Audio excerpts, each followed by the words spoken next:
16 meeting of the Albany Common Council will come to order.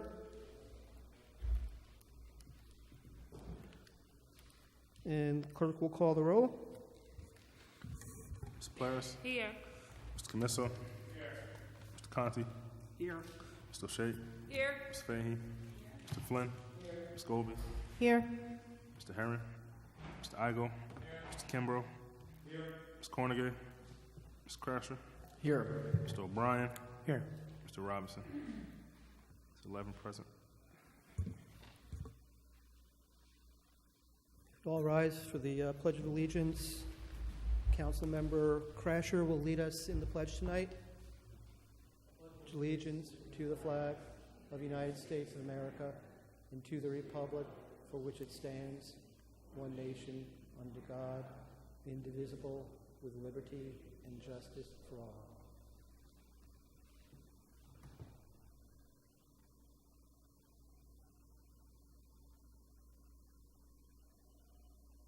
Okay, thank you.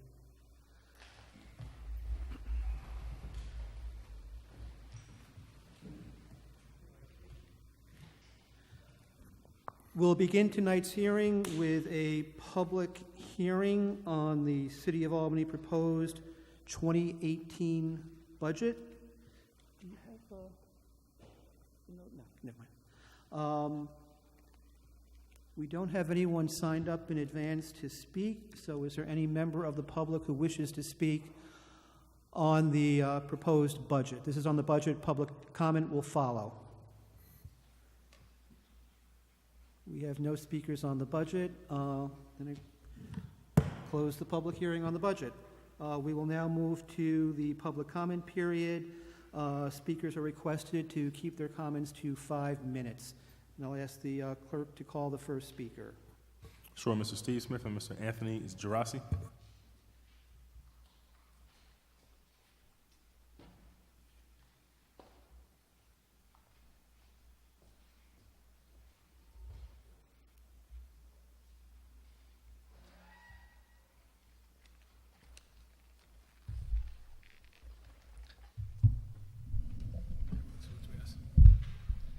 Hi, good evening. So we're here just to appeal to the Common Council to help us with our recruitment efforts and be a part of our community recruiters. So we've already sought the help of many people in the community, including ACPAC, and this is obviously a group we'd love to include in the recruitment efforts. So I'd like an opportunity to talk about what we've done, where we are, and where we hope to be. Our next open competitive police officer examination is on December 2nd. But the more important date is that deadline to apply for that test is October 24th. So what we have here are some rack cards that we'd love to hand out to the Common Council, if that's okay, at some point before we leave. And the most important information on that is the website. So Officer Smith and I have been involved in the recruitment efforts for the past 6 years, 3 iterations because we give a test every 2 years.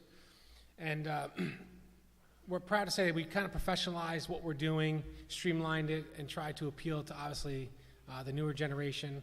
So we created, with the help of Sarah Kemp down in City Hall, in the mayor's office, she assisted us in creating a website that really is a great resource because we don't, when we rely on the community recruiters, they have to commit to memory so many things, age, educational requirements, and a whole host of things. So this is great because it's a source where you can just kind of go on that website, on that web page, and all your questions will be answered.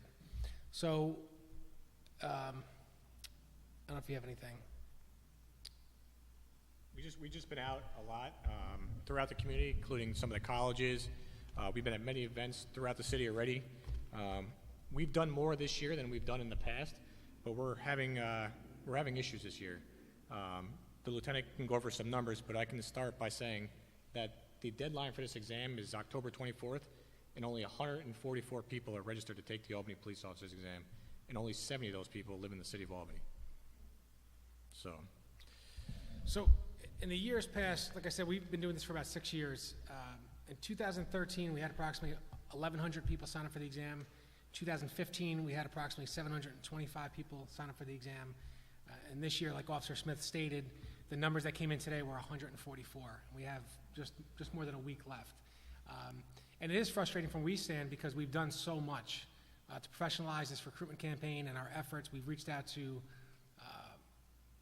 every avenue you can think of. We've done presentations at neighborhood meetings, at every college in the area, the social media push, and like I said, the website. We've also created a distribution list so people can email us 24 hours, 7 days a week. And so it is a little frustrating from where we stand. And that's why we really do need the help of everyone in the city. And I'm glad that it's televised. I don't know how many people will view this, but if we can, gain the attention of more people, it would be very helpful. I think one of the struggles that we have, and we've learned this from going around not just this community, but some of the colleges and around here, is the residency requirement. So if you know somebody in this city that would make a good police officer, is a good communicator, who would be great for this department's been nationally recognized by the White House. We are a great department, and we have those cops in the city, or those people who would make great cops in the city, but we need to reach out to them. We need to get them down to City Hall here to file for this exam and take the exam on December 2nd. But the residency requirement has been a struggle. We are honest with people about it. There are two lists. When you take the police officer's exam, there's a residency list and there's a non-residency list. I can't remember the last time, if ever, anybody was ever hired off the non-residency list, and the word is out. People know. They will not take this police officer's exam if they don't live in the city, and it's tough for people to move to the city of Albany in such a short period of time. Thanks. So I don't know if you have any questions? Oh, okay, sorry. But if you're going to be around, if any members have questions after. Okay. Next speaker. Alana Klein.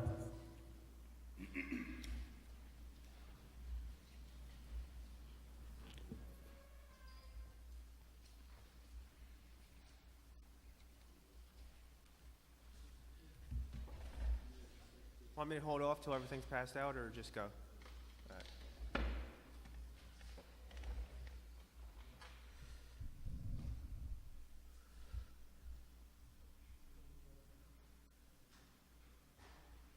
Okay.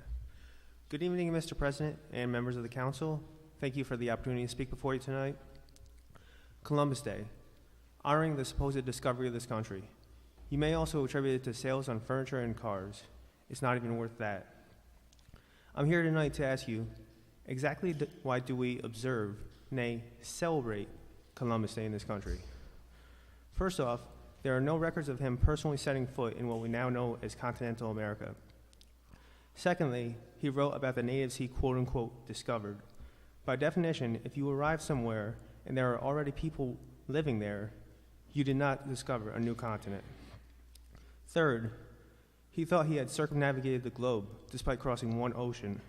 He's also responsible for the slur Indians to describe native people. Fourth, his crew's despicable slaughter of everything native in the name of the crown, which we are still doing to this day. The only way we honor this man is if we don't have a conscience as a nation. Columbus was a mass murderer who ended up fitting white America's quote-unquote discovery. This is why Columbus Day is acceptable. There's no other reason. Columbus brought white supremacy to America. Columbus's journey to this hemisphere did not yield a discovery of any kind. It ushered in a mass genocide of somewhere between 50 and 100 million native people. Let me repeat that. 50 to 100 million people. Honoring Columbus is akin to if Germany had a day honoring Hitler. Just so that there's no doubt about this, I want to clarify. Yes, I did just directly compare Christopher Columbus to Adolf Hitler. This day is based on immoral beliefs and whitewashed history.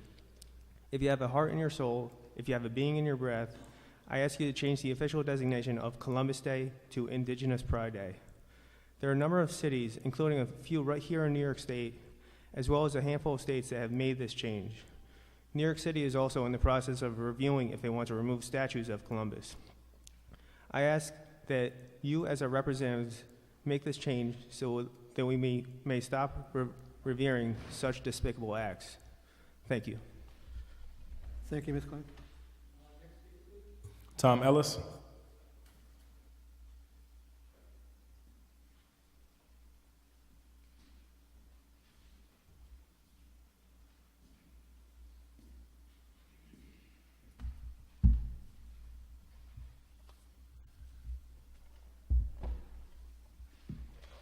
Well, good evening, everybody. Tom Ellis. I live on North Pine Ave in Albany.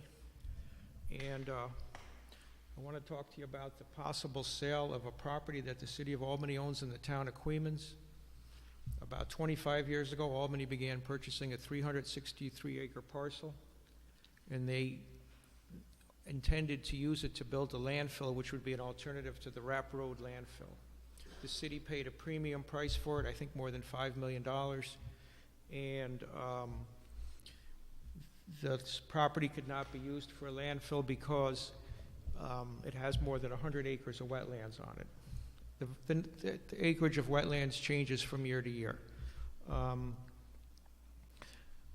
worked with people in the town of Queens about 10, 12, 13 years ago, and we were able to raise awareness about the wetlands. And I'll tell you, some of the people in Queens and Ravenna were rather angry at the city of Albany because Albany has its reservoir in the town of Queens. We get our water from Queens. We get high quality water from Queens. And people thought it really arrogant that a city could think that it could dump its trash in the same town that it gets its water from. Queens is not a colony of Albany. Anyways, now there's talk of selling the property. And I know that DEC made an offer at one point, I think for $663,000 to purchase the property. And there's another offer now, I think, of $820,000. I know there's some people in Queens who are trying to raise the difference. And it's my hope that Albany will somehow sell the property to DEC or to some other group that will preserve the property. My concern is that if the property is sold to a private developer, the property might get ruined, or the property could get sold again to somebody who might ruin it. And I think it would be nice if the property could be preserved. And one other issue here is that the man who may be interested in buying the property owns the Port of Queens. If he can get this property, he might expand the port, which would mean that the port would be competing with the Port of Albany. That could lead to a reduction in business at the Port of Albany. Thank you very much. Thank you, Mr. Ellis. Next speaker, please. Vincent Raguso.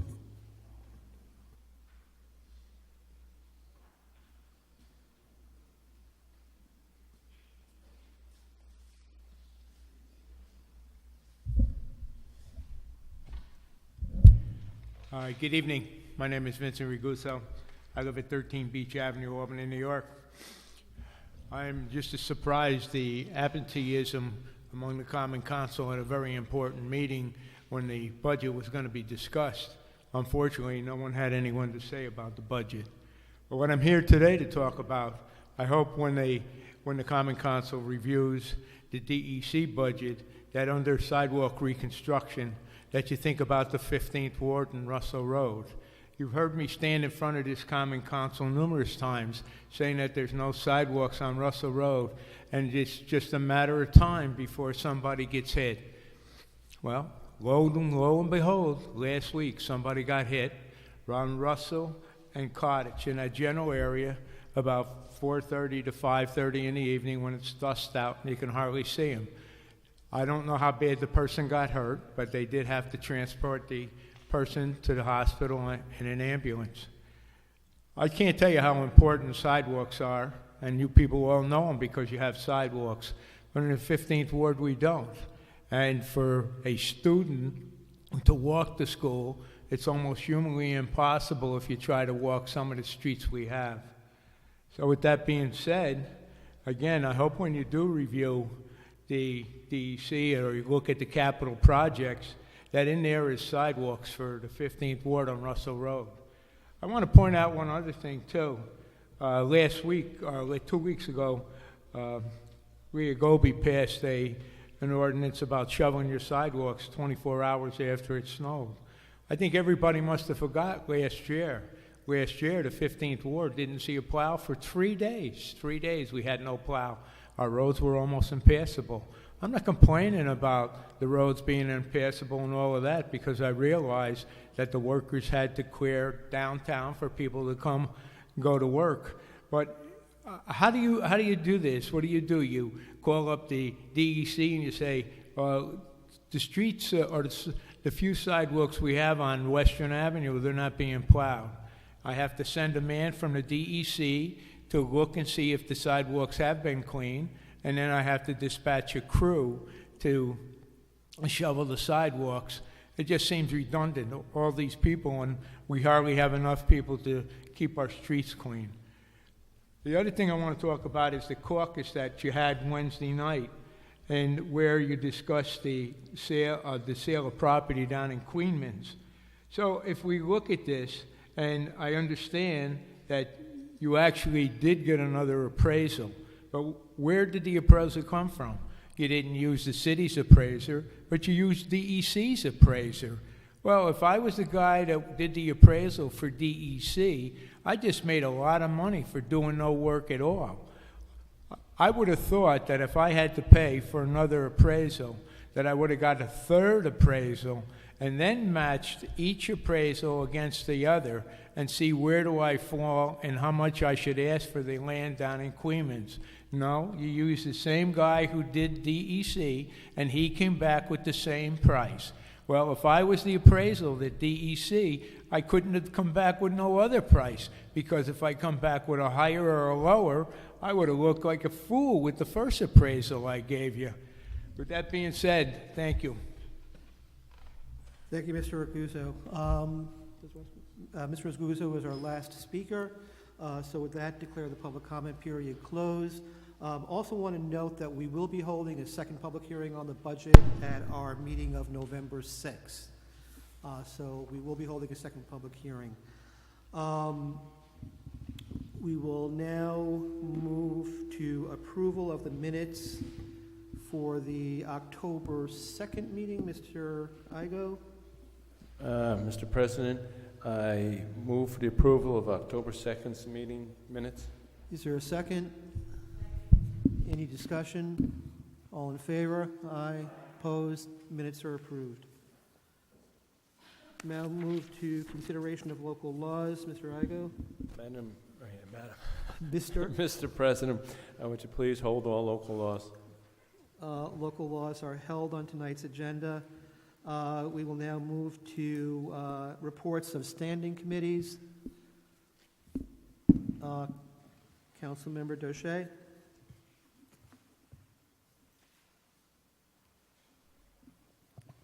Thank you, Mr. President. I want to report that the Finance, Taxation, and Assessment Committee has been meeting with various departments and will be continuing to meet. We've already met with the IT unit, Albany Community Development Agency, and tonight the City Clerk and the Law Department. These meetings are very informative and very helpful for the kinds of questions that council members who do attend are asking for us to get clarification on a number of issues. I want to note, especially for Mr. Russo, that tomorrow night the Department of General Services will be appearing before the committee, and also the Office of the Treasurer. So that's at 5:30 tomorrow. And then we have on Wednesday the Office of Audit and Control and the Albany Police Department. And then next week we also have on Monday, Tuesday, and Thursday. The entire schedule is posted online on the Common Council website and also in City Hall. And people should feel free to reach out to me if they'd like me to forward them a copy of the schedule. Thank you. Any additional reports of standing committees? Reports of ad hoc committees? Ms. Thank you, Mr. President. I just want to note that the PEG Ad Hoc Committee will be meeting on the 19th, so this Thursday at 5:30. The purpose of that meeting is to discuss the reappointment of the council appointees. And so if you have, if you're interested in participating in that meeting, we welcome you to attend. We will have members of the PEG Oversight Board present as well, so that we can solicit input about some of the challenges, the barriers, and potential solutions. But the focal point of that meeting will be discussing appointees. I also just want to note that our council meetings are now available on YouTube. Thanks to Gerald, our meetings are now being uploaded on YouTube, so you can forward the link to your constituents and they can watch the council meetings on YouTube. Thank you. Okay. Going back to reports for standing committees, Ms. Colby. Thank you. Dr. Aplears just reminded me, since we are now on YouTube, I did want to make a note that we will soon be issuing a call for applications for one position on the Citizens Police Review Board. And so please look out for that. We need people from across the city. We do have one member who is finishing up his term and is not seeking a second term. Thank you. Thank you. Okay, if no further reports for committees, we will now move to consideration of ordinances. Recognize Mr. Igo on behalf of Mr. Bailey. Mr. President, on behalf of Mr. Bailey, I notice ordinance 39-102-17 for introduction. Thank you. Clerk will please read the title. An ordinance authorizing and directing the grant of a permanent easement to the Albany Parking Authority for use and occupancy over, upon, and under a portion of the city right-of-way on the corner of Orange Street and Water Street. Now move to ordinances held. Mr. President, would you please hold the remaining ordinances? We will now move to resolutions. Recognize Mr. Igo for a motion. Mr. President, would you please add by majority consent Resolution 57-102-17? Is there a second? Any discussion? All those in favor? Aye. Opposed? The motion is adopted. Recognize Mr. O'Brien for an introduction. Mr. President, I notice Resolution 57-102-17R and ask for its passage. Clerk will please read the title. Resolution of the Common Council declaring itself lead agency for purpose of determining environmental significance in accordance with Article 8 of the Environmental Conservation Law regarding the proposed ordinance authorizing and directing the conveyance of all the right and title and interest of the City of Albany in and to certain properties located in the town of Queens, New York, at a private sale to CM Recycling, LLC. Any discussion? If not, please call the roll. Ms. Plaris? Yes. Mr. Camiso? Yes. Mr. Conti? Yes. Mr. O'Shea? Yes. Ms. Fahey? Yes. Mr. Flynn? Yes. Ms. Golby? Yes. Mr. Igo? Yes. Mr. Kimbrough? Yes. Mr. Crasher? Yes. Mr. O'Brien? Yes. It's 11 affirmative. Resolution is adopted. We'll now move to consideration of resolutions held. Mr. Igo. Mr. President, would you please hold the remaining resolutions? Thank you. Is there any further business? Mr. President, being no further business, I move for adjournment. Second? Second. All in favor? Meeting is adjourned.